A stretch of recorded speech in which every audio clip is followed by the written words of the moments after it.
In 1966, Time magazine ran a cover story asking, "Is God dead?"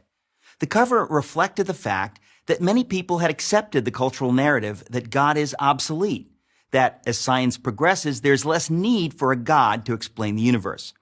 It turns out, though, that the rumors of God's death were premature. In fact, perhaps the best arguments for his existence come from, of all places, science itself. Here's the story. The same year Time featured its now famous headline, the astronomer Carl Sagan announced that there were two necessary criteria for a planet to support life: the right kind of star and a planet the right distance from that star. Given the roughly octillion planets in the universe, that's one followed by 24 zeros, there should have been about septillion planets, that's one followed by 21 zeros, capable of supporting life. With such spectacular odds, scientists were optimistic that the search for extraterrestrial intelligence, known by its initials SETI, an ambitious project launched in the 1960s, was sure to turn up something soon. With a vast radio telescopic network, scientists listened for signals that resembled coded intelligence. But as the years passed, the silence from the universe was deafening. As of 2014, researchers have discovered precisely bupkis, nada, zilch, which is to say zero followed by an infinite number of zeros. What happened? As our knowledge of the universe increased, it became clear that there were, in fact, far more factors necessary for life, let alone intelligent life, than Sagan supposed.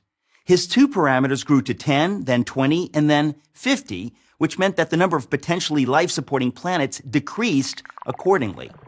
The number dropped to a few thousand planets and kept on plummeting.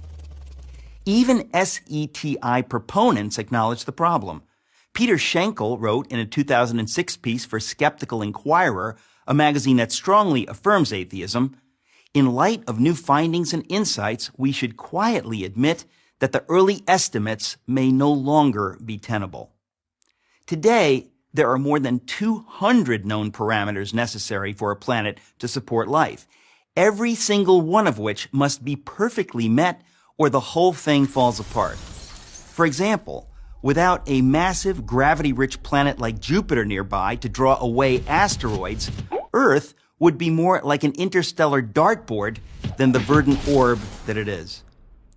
Simply put, the odds against life in the universe are astonishing. Yet, here we are, not only existing, but talking about existing. What can account for it? Can every one of those many parameters have been perfectly met by accident? At what point is it fair to admit that it is science itself that suggests that we cannot be the result of random forces? Doesn't assuming that an intelligence created these perfect conditions in fact require far less faith than believing that a life-sustaining Earth just happened to beat the inconceivable odds?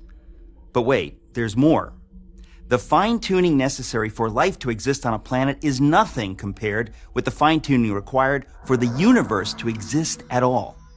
For example, astrophysicists now know that the values of the four fundamental forces, gravity, the electromagnetic force, and the strong and weak nuclear forces, were determined less than 1/1,000,000th of a second after the Big Bang. Alter any one of these four values ever so slightly, and the universe as we know it could not exist. For instance, if the ratio between the strong nuclear force and the electromagnetic force had been off by the tiniest fraction of the tiniest inconceivable fraction, then no stars could have formed at all. Multiply that single parameter by all the other necessary conditions, and the odds against the universe existing are so heart-stoppingly astronomical that the notion that it all just happened defies common sense. It would be like tossing a coin and having it come up heads 10 quintillion times in a row. I don't think so. Fred Hoyle, the astronomer who coined the term Big Bang, said that his atheism was greatly shaken by these developments. One of the world's most renowned theoretical physicists, Paul Davies, has said that the appearance of design is overwhelming. Even the late Christopher Hitchens, one of atheism's most aggressive proponents, conceded that without question the fine-tuning argument was the most powerful argument of the other side.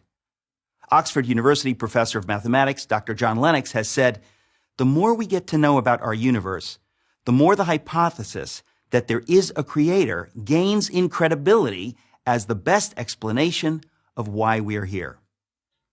The greatest miracle of all time is the universe. It is the miracle of all miracles, one that inescapably points to something or someone beyond itself. I'm Eric Metaxas for Prager University.